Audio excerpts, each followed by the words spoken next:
I don't need to demonstrate certifications. I can identify where your problem is. I can tell you how we can solve it using these tools that we have expertise in. That's how we help IT professionals turn their skills into a business. And most of the things that we focus on is value talk. It's communicating. I don't care what certification you have, it can't talk for you. What degree you have, it can't talk for you. The industry has lied to people, stacking up all these certifications and saying this will get you a job, but then you have these IT guys that can't form a complete sentence. You will never get to show how good you are at something until you can communicate it well enough for someone to trust you to do it. Boyd, we're going to talk about how you make it rain and the vehicle happens to be cybersecurity. Tell us a bit of your origin story. How'd you get to where you are today? So I'm an interesting individual. I did not go to school for cybersecurity. As a matter of fact, I failed out of college almost 20 years ago now. And I was working at this copier company by the name of Rico, one of the biggest copier companies in the world. As I'm working in accounts receivable, I live in Dallas, Texas. Every time a computer would break, we would literally have to pack the computer up and ship it to New Jersey for IT support to fix it. And I refuse to do the work for other people, especially when they're paying me $13 per hour, because they would just be sitting in the office not doing anything. I was like, I refuse. Before you box up another computer, bring it to me. I'm going to figure out how to fix it. And so I went on Google. I figured out the little troubleshooting codes and things, how to fix the computer. And then the people from Rico, they flew in from Japan and they laid off everybody at our organization. Some of the 70 people in that, we called it the customer service center, they closed it down. So I find myself no college degree, no education, no skill set, unemployed, but I really enjoyed the tech support stuff that I was doing. So I decided to reinvent myself. So my given name is actually LeBoyd, but I had to come to the reality at that point in time that racism exists. And if somebody sees LeBoyd on a resume, they're automatically going to think that I'm a black man. So I literally, after that day, I changed my name to Boyd and reinvented myself as the IT guy. And from there, I was able to grow and develop my career by working at smaller companies. Because when you work at smaller companies, you get way more exposure and responsibility because they're not like large enterprises where they compartmentalize everything. So I was able to grow quickly. And after a few years of working in support, I got interested in cybersecurity back in 2012 because I saw the way the world was going. And the strangest thing happened. I am at my office. I'm working overnights at this software company, and I get called in on the day shift from my manager. He's like, "Hey, Boyd, we are about to fail this cybersecurity audit." I was like, "Why?" He's like, "Go in the conference room and take a look and you tell me." So I walk over to the conference room where the audit is happening between the third-party auditor and our company. And I see my coworker in there sleeping in front of the auditors. So he's literally sleeping on the job. So they asked me to take it over. And that's how I end up actually getting into cybersecurity and finding out about cybersecurity auditing because the guy fell asleep. And, Wow. and so from there, to make a very long story short, I did that for 2 years at that company. Transitioned to American Airlines where I became the senior security architect over credit card data because my focus was credit card data security. And from there, I worked at a consulting company and then I started my own business and actually wrote a book with Forbes all about this. It was a very interesting journey. Wow, that's an incredible story. All right, so you got us up to speed in how you became an entrepreneur, and this led to Cyber Hero training. Now, before we hit record, you mentioned that there was a business prior to Cyber Hero training. What was that business and what led to Cyber Hero? Yeah, so this is one of the things I think is important that people need to hear.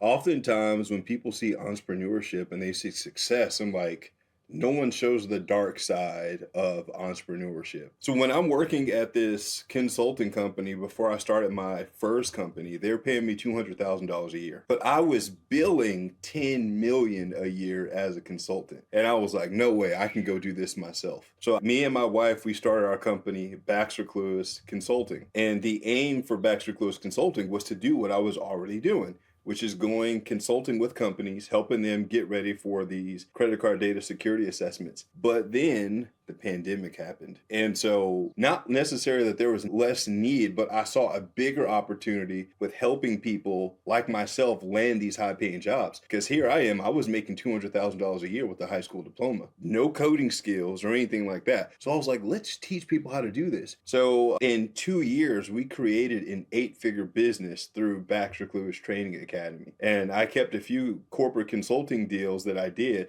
but the bulk of it was cybersecurity training. Now, I'm going to be real. I hung around the wrong people, the scale bros.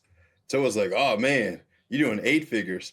Why not do 8 figures a month? Why not do 9? So everything was about scale, scale, scale instead of quality in operations. And my company grew so big that I lost control of it. I had over 70 employees. We're making $2+ million a month and bringing on bad closers that would close anybody with a heartbeat, and just really bad leadership on my half caused me to get in a position where I had to make the tough decision to close a $20 million company last year. Wow. And close it like it wasn't sellable. No, it was not sellable. I don't believe in sugarcoating anything, so I'll tell you exactly what happened. I grew my company. I had multiple 6 figures a month in payroll, but because we were hooked on the high ticket, we were selling a high ticket program that was $10,000 to $15,000. Well, my closers were no longer producing, and I wasn't thinking about it at the time that I'm building this company, building sustainable revenue streams, low ticket things that are coming in recurring. Everything was high ticket or none, high ticket, high ticket, high ticket, high ticket. And so we're running it. So I got to the point where the payroll expenses and things started to exceed the income. And then I messed around and got with a horrendous third-party funding company that was funding loans for our clients that couldn't afford to pay the $15,000. Well, this happens to be a very unscrupulous company. I won't say their name because there's a bit of litigation going on. But they were hitting me with like $300,000 a month in chargebacks. So it got to the point where I couldn't pay my people anymore because the sales weren't coming in. And between those chargebacks, I literally had to close the company. We couldn't afford to keep it open. Oh my gosh. And it was a $20 million company. Yep. Wow. At Baxter Clewis, was client work, or this was the education part where you were starting to teach people IT business?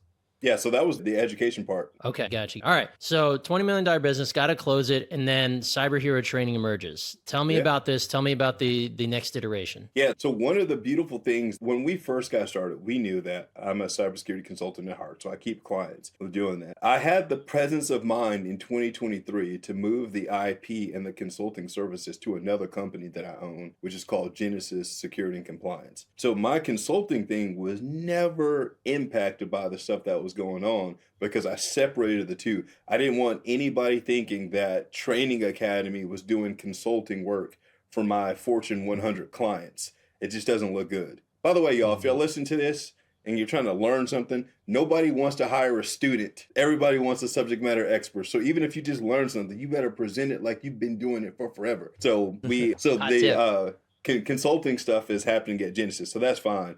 But we closed down Baxter Clewis Training Academy, and my wife, she was like, dude, why don't you just take a year off? Just go play golf. So we spent several months last year just traveling the world and relaxing. And I realized, man, this is really boring. Yeah. So what we did was I decided to get back with my core executive team, and we decided to relaunch our training, but in a completely different way. I would personally screen the people that we brought in. No more closer bros that are just selling anything with a heartbeat. Tight-knit community with more intentionality focused on mentorship versus trying to sell the belief that, oh, I can get this job if I just do this training, because that was ultimately the marketing message that people were getting. They're like, hey, we see Boyd driving McLarens and on private jets and doing all this stuff. We can do this too. I'm like, that was never my intent, but it was a byproduct. Right. When people see pictures, they create their own stories with those pictures. And so I had to take a step back and spend a few months really thinking about where we went wrong so we could rebuild this thing the right way. Okay. So you took all those lessons from Baxter Clewis, retooled Cyber Hero Training. What year was this? Was this 2023 that Cyber Hero Training was born? No, that was 2024. Cyber Hero 24. Wow. Okay. All right. So let's dive in deeper on Cyber Hero Training. So Tell me exactly what you guys do or the programs you offer, and I want to start getting into the weeds on Cyber Hero. Sure.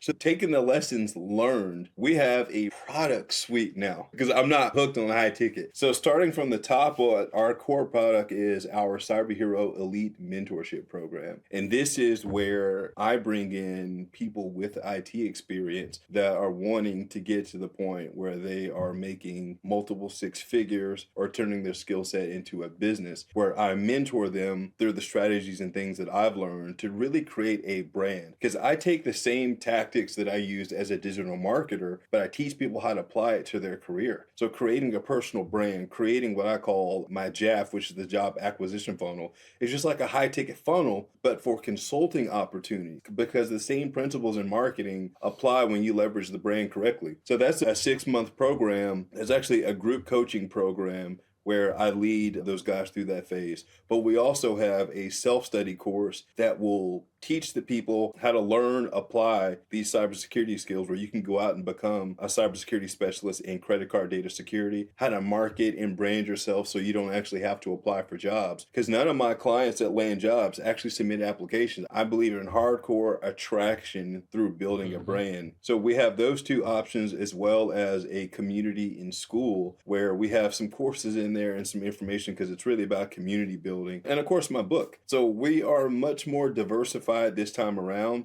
instead of trying to put everybody into our top tier coaching program, because I can just have a conversation with somebody in 5 minutes and know whether or not A, I can help them, and B, whether or not they're going to be successful. Yeah, that's a valuable skill to have, is being able to identify the problems of anybody you're talking to, and then being able to identify whether or not you have the solution for them. Personal accountability is missing in this place.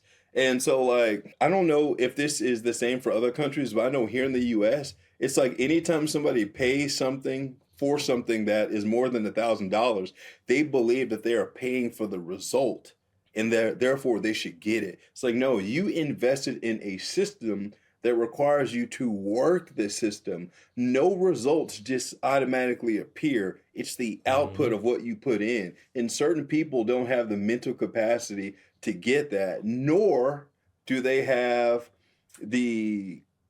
what I don't even know what word to use, the politically correct word to say, you know what, I didn't follow that process. Yeah, that's personal accountability. It's like, if this didn't work for me, it's because of me, right? If Yep. I followed the protocols, if I participated, if I did everything I needed to do and I gave it my absolute best, then there's a great chance you're going to find some form of success. And if you don't, then maybe that path just isn't for you. But you're right. There's a massive personal accountability problem where it's like, well, I paid the money and I'm not rich and famous. This is your fault, Boyd. Come on now. Yep. Because Right? if It's so, ridiculous. like, I personally, like, we even had we had action-based guarantees, refund guarantees included, because I know the statistics. I'm a numbers guy. So, like, I don't believe in trying to scale a business or doing anything without looking at the data. And I know there is a small percentage of people who are actually going to follow the steps and take action. So we had an action-based refund. It's like, if you complete XYZ percentage, if you show up to XYZ amount of courses, if you show up to get your resume redone by the team, if you do these things and you don't get an interview, we'll give you your money back. Why was I confident in doing that? Because I know if you did those things, it would have been impossible for you not to get an interview. But the people that complain are the ones that didn't do that. It's like, oh, it didn't work. Like, but you didn't follow the whole process. And again, it becomes my part. And you have to manage public perception. Because as much as I wanted to lash out on people, because, dude, they talk crap about me on the internet. And all I want is for them to be successful. But if that same energy you can get behind a keyboard to talk crap was spent actually developing the skills and things, because what's crazy, I didn't mention this. You know, I was telling you, I was billing $10 million a year at the consulting company I was working for. How I was doing this stuff is the same things that I teach my clients. The same things that I still use on a day-to-day. So if it works for me with my limited formal education and it's worked for other people, if you say this doesn't work, it's not the system, it's you. And most people won't accept that. Mm-hmm. Yep, that is unfortunately the way of the world for many people these days. All right, so at Cyber Hero Training, are the majority of your clients or students, community members, are they looking to start their own business, or are they looking to, you said, get those high paying jobs at existing companies? It sounds like you serve both parties. Is that accurate? Yeah, it's a combination of both. Um, I'm gonna say 100% of the people who come to me want to make more money because, like, hey, boy, you figured out how to make money in tech. Yeah, Hmm. because I know money follows value. So I actually do something unique. I'm gonna reveal a secret right here. Oftentimes, when people think about starting a business, they're like, "Oh man, I got to go out and get clients. I gotta get a website done." When it comes to tech, you don't need any of that. You can literally start a multiple six-figure business with a resume and an assumed name, or just be a 1099 contractor. Because Hmm. oftentimes companies will hire security consultants to do project work. They may bring you on for 3, 4, 5, 6 months. You can do multiple of those contracts at one time, and you can make hundreds of thousands of dollars. Use that as the foundation for your business, because that's all a consulting company does, is they do Hmm. projects for companies. But people that haven't worked in the consulting space, it's so foreign to them that starting a business is just like this huge beast when it doesn't have to be. So where do you recommend, let's say I come to you and I say, look, I want to run my own shop. I've always wanted to be an entrepreneur. I'm great at IT, or I'm really good. There's more I need to learn, but I think I can do this on my own and go charge my own clients. What is I guess, how do you start? Is this something you can start as a freelancer or start on the side? And it's a matter of, maybe working your network and finding a client, like maybe a small business who has some IT infrastructure issues that you can come in and solve. What does that look like for someone who's at square one and they tell you, I want to be an entrepreneur at this and make my own money? Yeah, so this is what I tell them. Before you can be an entrepreneur, first you need to learn how to make a dollar. Do you know how many people in this world do not know how to go out and generate a single freaking dollar, but The they want to majority. start businesses? Yeah. Forget trying to be a millionaire. Make a dollar. Show me Yeah. something. Show me you can get somebody to open their wallet. Now, okay, sorry. But what I would tell them is the first place to start a business is first at your current job. So when I was working at American Airlines, like the dress code there was casual. But if you see any pictures of me at that time in my life, 2016 to 2018, I was in a suit and tie every single day that I was there because even though my job title was senior security architect, I was functioning as security consultant to American Airlines because I knew this is how I was going to build my business. And the reason why that's important is because till this day, the systems, the wins that I put together there, I still sell those to my corporate clients. And I can say, this is what I did for American Airlines, not this is what I did while I was working at American Airlines. So I'm literally building my book of business and my portfolio, and I'm getting paid to do it. So that's step one. Step one, so like by doing that, it gets you clear on what you can do, what problems you can solve, then have tangible results. Because you can't sell a consulting deal without first understanding the problem and knowing that you can actually solve the problem. So once you get clear on that, to sort of reduce the risk, I would recommend someone starting a side contract. And there's websites out there like dice.com that if you just put your resume out there, you will get hit up by contractors. No, sorry, not contractors, recruiter companies like every single day with these 6 week, 6 month contracts. And that's a great way to just feel around if this is something that you even want to do. Hmm. Yeah, I think that's one of the most important things, because I'm a coach in a few communities in the marketing space, and we get a lot of people who join, or even a lot more people obviously at the lower ticket type of stuff. But this is more of a lot of them come in and think, "Oh, okay, we're going to do this. We're going to be millionaires, right?" And we have to, like you said, have them take that step back and be like, you're here to figure out if this is even right for you, Yep. right? Like, you feel like this is right for you right now. You definitely might be onto something, but go make a buck and prove to yourself that you can do it, and then and learn whether or not you enjoy doing it. And then that'll determine whether or not you continue on through what we're doing here. It's the most vital step. So I'm glad you mentioned that. Go make a buck first. Seriously. Yeah, because like the thing is, it's making the money is fine, but you have to be happy doing it.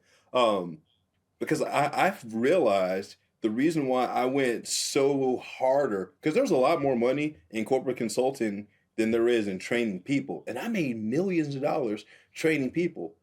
So if there's more money in corporate consulting, why would I do more of that instead of that? Well, actually seeing people's lives transform brings me greater joy. So that's why I went all in on that. And that's why I couldn't just take off for a whole year, because like I feel like I actually do people a disservice when I sit on my gifts and I'm not helping them figure out how to transform their lives. And so a lot of times it's figuring out, and that's why I don't work with people unless they are clear on where it is that they're going. Because if they don't know where they're going, then I can't lead them there, and then I end up being the scapegoat of why they never accomplished this goal that was never clear in the first place. So Right. sometimes I can be seen as a bit of a because I won't take people's money. Like, what do you Yeah. mean? It's like, this isn't open enrollment. I choose who I Right. want to work with. Well, and you're not just taking people's money to aimlessly lead them through the desert. Like that's not what you do. And that's Yeah. that, anybody who's in the course community space, high ticket mastermind, whatever, something to be aware of. Like don't go to the person who you feel might just be leading you through the desert without them having you hammer down on exactly what you want to be doing, where you're going. So great point there as well. Yeah, and Um, something I'll add real quick. It blows my mind how many people on the internet thought that I was just trying to get their money. So oh, he's just trying to get our money. I was like, no, no, no, no, baby. Your success is my success. Number one, I can sell your results to show that this system works for other people, and that's cool. That's cool. But number two, I developed a system where once my students, my mentees get jobs, I leverage their connections to get me in with my company Genesis to land security consulting jobs. So I am heavily invested in you being successful because that makes the marketing of my consulting company easier. But yep. people are so focused on me, and victim mentality, they don't see the good thing. Like I have made some of my clients that were making, I'm talking about school teachers, they were making 34, 30, $40,000 a year, making $250,000, $300,000 a year by leveraging this system. It's just absolutely Mhm. wild. Absolutely Yeah. wild. Well, and that leads me to my next question of the IT and cybersecurity space in general. There is such, tell me if I'm wrong, but there seems to be, from the outside perspective, a massive void that needs to be filled because there's so much going on, especially in cybersecurity. With you name it, everything's going on at a macro and a micro level. But then also with IT, there's so many people who barely know how to hit Control Alt Delete or power on their computer, right? There are so many different True. levels of IT, whether it's, helping Granny get her iMac on versus helping a 10, $20 million company with their infrastructure, their internal infrastructure. There's so much opportunity. So I want you to talk a little bit about the opportunity that is in the cybersecurity and the IT space at present. Yeah, let's talk about that. I'm glad you brought that up. And this is how I help people understand how to make money. Because one thing I'm good at is making money and avoiding the stuff that doesn't. So the whole thing where you're talking about helping Granny turn on a computer, that's IT tech support.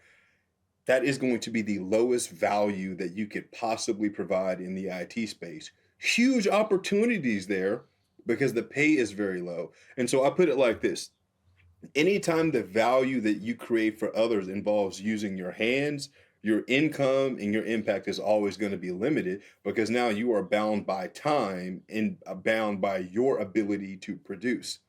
So IT tech support, it's always going to be around. But the problem is a lot of companies, unless there's security requirements that won't let them do it, they're going to sub that stuff out overseas because they could pay someone in the US $17 to $20 per hour to do tech support, or they can send it overseas for $5 per hour. Like, Mm-hmm. regardless of how people feel about it from a business perspective, it makes sense. Forget your feelings. It makes sense on paper. It is what it Mm-hmm. is. The other thing that is giving rise right now is because of AI data breaches and things are happening, security and privacy is one of the biggest opportunities. And so, what I teach my mentees is if you want to make serious money, first of all, it's not about how much money you can make, it's how long you can make it. So, you need to attach what you do to something that the business actually must have. Because companies don't want to spend money on IT or cybersecurity unless they have to. So this space that I work in cybersecurity is called governance, risk, and compliance around credit card data security.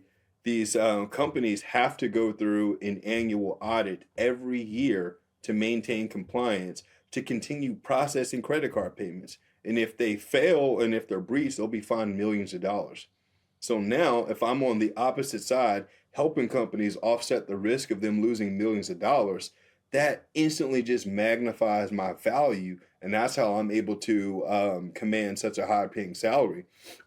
Um, but now, since you have AI that's out as well, you have AI governance that is going to be huge. So there's a lot of opportunities that are going to be happening that are in IT. But again, as soon as you go to the point where you're using your hands to make money, your income is going to be limited. You will make the most money by knowing something and being able to leverage your communication ability to get paid.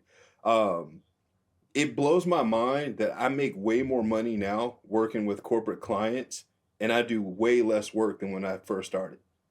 Because then I Mm. was fixing computers, dragging cables through the ceiling, and now I review documents, I review system configurations, I give them my expert opinion on what I think they should do, and they pay me hundreds of dollars an hour for that. Where they would have took me a whole week's work of fixing computers to do it.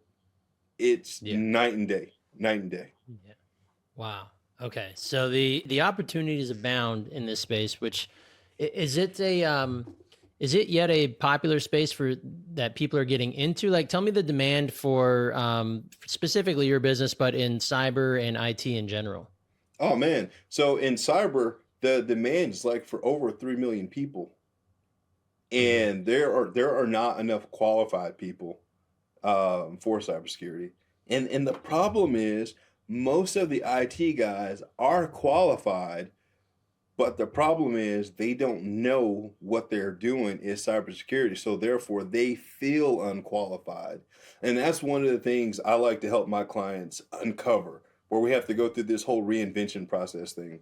So like when I was telling you when I was working at the Copier company, I was doing this tech support stuff. So when it came time for me to shift after we got laid off, I removed all the accounts receivable stuff from my resume and only put the tech support stuff I did at the company. And some people will say, well, that's not true. No, no. You've been lied to thinking that you need to put everything on your resume when what you should be putting is only what is relevant. And most IT guys, they install patches, they reset passwords, they do remote administration on computers. Those are all cybersecurity things, but they don't know it's cybersecurity and therefore they won't get paid for it. Are there certain certifications that you need? And then like in cyber hero training, is that part of what you coach on, or are there certifications through you? How does that all work in your industry? Yeah, so this is another point of contention. And I love being the contrarian. I help my clients get these six figures and multiple six-figure jobs without certifications, not a single one. And Nice. and the reason why it goes back to value. When I am operating in a specialized skill set or framework, such as credit card data security, I don't need a certification. Number one, there are two primary certifications for this standard. One is called the ISA, which is Internal Security Assessor. If a company hires you to help them prepare for their assessment, and then the other one is the external, which is called the QSA, which is Qualified Security Assessor. So at American Airlines, I was the ISA. I was working internally, preparing for the external assessor to come. When I quit American Airlines, I started working for the consulting company. I became the external guy that was auditing these Fortune 500 companies, right? Here's the kicker. If I want to get ISA certified, I first must be hired by a company. They have to pay and sponsor to send me to get certified. If I want to be QSA certified, I must be hired by a QSA company sponsored, and they pay. You see, like it's different. Get the job, then the certification. But when I say this stuff online, like it's a lie, it's not true. Go try to buy the certification right now. Go try it. You can't do it. Wow. And is it one of those? So it's like I'm going to relate this to what I do in marketing. I'm not certified in anything. I don't have the Facebook blue thing. I don't have the Google certification. Like, and you know what? Nobody cares. I've never had a single client ever ask me or anyone on my team about that, because you know what? They don't care. As long as you get me results, you're our guy, right? And that's what we do. So it sounds like the exact same for you. You know what? The difference between you and a lot of the clients that I talk to, the ones who are entrepreneurial in nature, they get that. They understand it. But the ones who are always looking for someone to pay them, meaning a job, it doesn't make sense to them. Because you get it. Like, it's value talk. I don't need to demonstrate certifications. I can tell you, I can identify what your problem is. I can tell you how we can solve it using these tools that we have expertise in. And that's how you get a job. And that's how we help IT professionals turn their skills into a business. Because most of the things that we focus on is value talk. It's communicating. Because I tell them this. I don't care what certification you have, it can't talk for you. What degree you have, it can't talk for you. I don't care how good you are at something. You will never get to show how good you are at something until you can communicate it well enough for someone to trust you to do it. And so the industry has lied to people, stacking up all these certifications and things and saying this will get you a job. But then you have these IT guys that can't form a complete sentence, unemployed, talking about, well, I got all these certifications. Like, bro, you can't communicate. Nobody's going to hire you. Well, this all comes back to when you train and teach the folks in your community how to have a personal brand. So let's talk about that a little bit. You mentioned earlier that I'm going to paraphrase, but essentially make everything inbound where you said I don't want you to submit resumes for jobs. I want these companies calling you to hire you. So let's talk about a little bit how you help your clients and train them up on creating a personal brand. Yep, it's called the reverse application system, and it's something that I actually trademarked because it works so well. So we use primarily the platform of LinkedIn. LinkedIn is so, I mean, you're in digital marketing. You know how much it costs for paid traffic. I've spent millions of dollars on Facebook ads and YouTube ads, but the traffic that I get on LinkedIn organic is just mind blowing.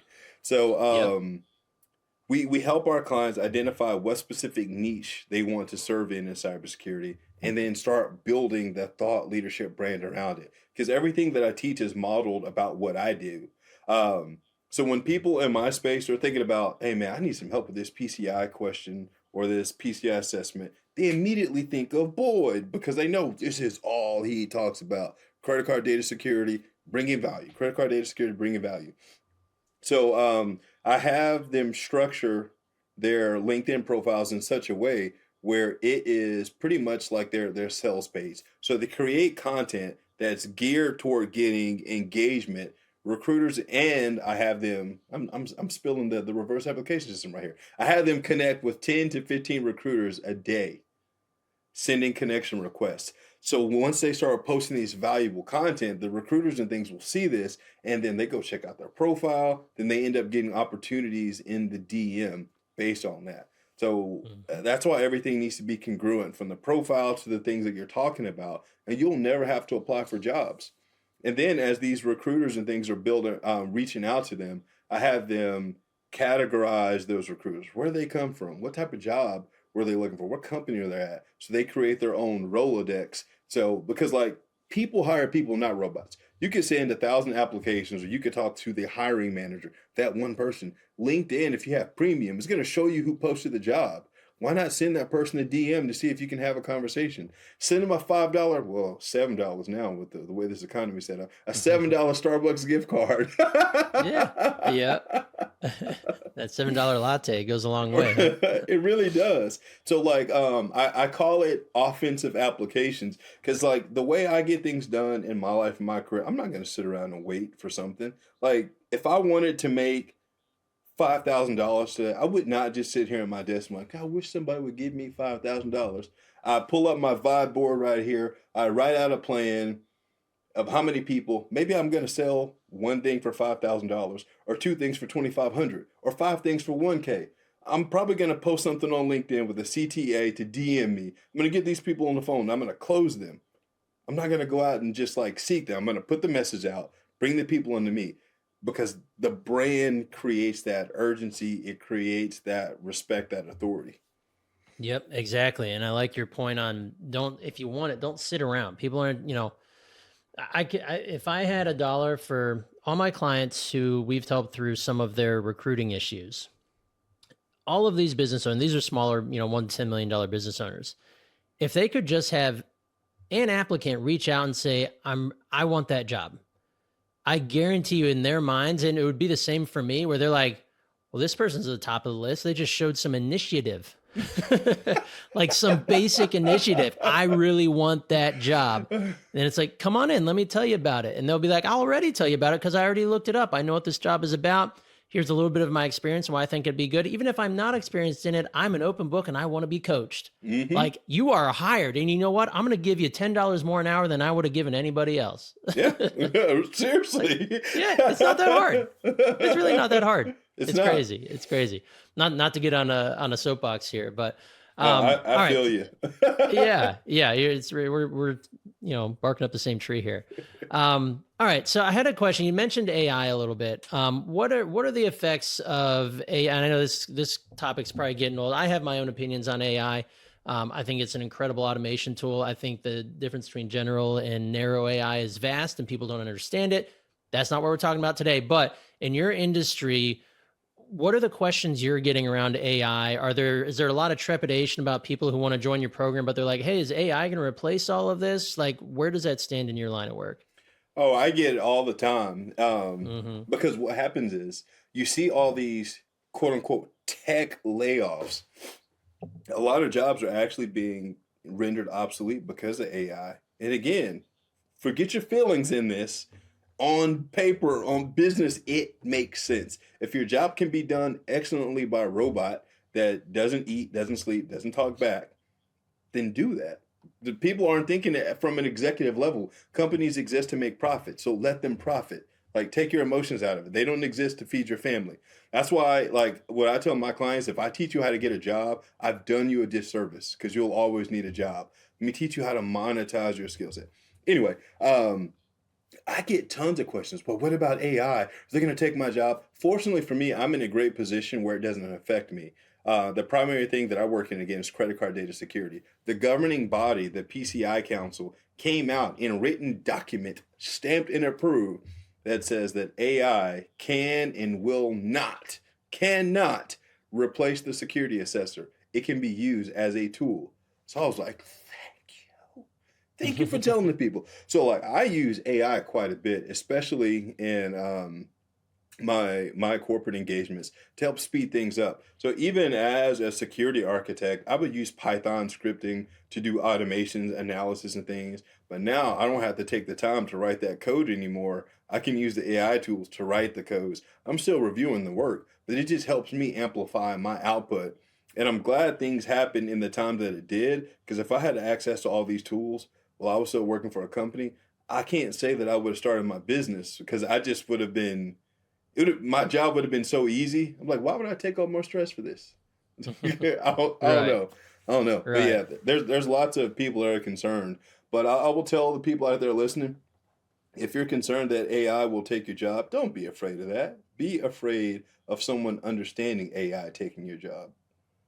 There it is. It's like, you go to any of the automotive warehouses, manufacturing plants, there's far less people on the line, but it's an operator at a robot who's controlling the robot, making sure it's doing what it's doing and staying within the bounds. That's what's happening with AI. And like you said, there's going to be an operator who's better trained in how to manage the robots than you are. So be that person. Right? Exactly. See, that's that governance thing that I was talking about. AI governance is going to be huge. Making sure what it's saying is accurate, what it's doing is correct. Because AI can hallucinate. Oh my goodness, it can hallucinate. Yeah. Oh yeah. Yeah. It sometimes it makes you think it goes out on a smoke break and smoking something a little different when it comes back. Like, you're like, all right, AI, this is That maybe I had crappy input and you gave me crappy output, but this is a little wild. Yep. Yeah. Oh, all right. So I want to jump back to Cyber here a little bit. What's in terms of the growth of that company, what has it been like? What does your pricing structure look like? And where do you see Cyber Hero going? It's only almost a year old, right? So Yeah. you're still a very young company. Where do you see it going, and how you getting there? Yeah, so our pricing structure right now for our 6 month elite program, it's 5K. Um, it never set right in my heart to charge $10,000, $15,000, even though the return on investment is absolutely there. But I had to increase the prices because I had so many people. Like when I tell you, like before people started copying, oh my goodness, man, people are copying my ads word for word now. Like once the secret got Hmm. out that I was making so much money by doing this thing, but like I had so much staff, I had and expenses, I had to cover it by raising the prices. But it's 5K for the program. Where I see us going is there was this magical question I had to ask myself last year when I was like, you know what? When regardless of your beliefs, God told me just shut it down, shut it down. I was like, are you sure about this? I asked myself that. I was talking to my wife. I was like, when we were making, 200, $300,000 a month, like life was really, really good. I was like, why did we feel the need to go to 1 million, 2 million, 2.5? And she was like, well, you're like a bottomless pit. And I was like, I never stopped to ask myself why. And I'm not one of those people is like, I need all the money in the world, but what I need to be doing needs to be with purpose because the bigger I grow, the more resources it's going to require. So I never thought that I would say this, but like I probably not going to take Cyber Hero training to an 8 figure company. We're just gonna coast smooth 7 figures works for me. I play Hmm. golf 5 times a week. I enjoy hanging out with my family and my clients. So yeah, we're gonna chill around there. Dang, golf 5 times a week. Well, I need to get down to Dallas so you can take me along for some of that because I'm not quite at the 5 a week yet. I love that. Oh man, let's do it. Let's do it. Yeah, let's go. Let's go. Awesome, man. Well, I kind of want to I run around this out with a final question, and um, I want to know is what's the question that I'm not asking you or that you wish others would ask of you when it comes to whether it's cyber hero or cyber in general, IT. What would you say to that? The question that I would that a lot of people don't ask when it comes to that is like, do I have to be a math wizard? So I don't know where this thing came from, where you have to be really good at math to do IT or cybersecurity. I haven't seen any math in this, because I am not. I was a horrible student in school, and I am not a math genius by any means. But it's not necessary at all. But I will say this: with the right communication ability and the tools that we have today, if you can get through the interview, you can do any job between Google, Hmm. Chat GPT, all that stuff. Just don't be afraid to get out there and try something different. Yeah, I love it. I love it. Well, Boyd, this has been awesome. Thank you so much for stopping by and sharing all your valuable knowledge with us. I think there's a ton of things that a lot of our listeners, myself included, are grabbing from this conversation today. So, before we sign off here, I want to make sure that all of our listeners, if they want to reach out to you, if they want to check out Cyber Hero training, they want to get more from Boyd, what's the best way to go about it? So the best way to go about that is you could actually hit me up on LinkedIn, or you could just go to cyberherotraining.com. All right. That's Simple as easy that. peasy. Yep. All I try to right. keep it simple. All right. I love it, man. Well, this has been fantastic. Best of luck to you for the rest of 2025 here. And thanks again for joining us, Boyd. My pleasure. Thanks for having me. All right.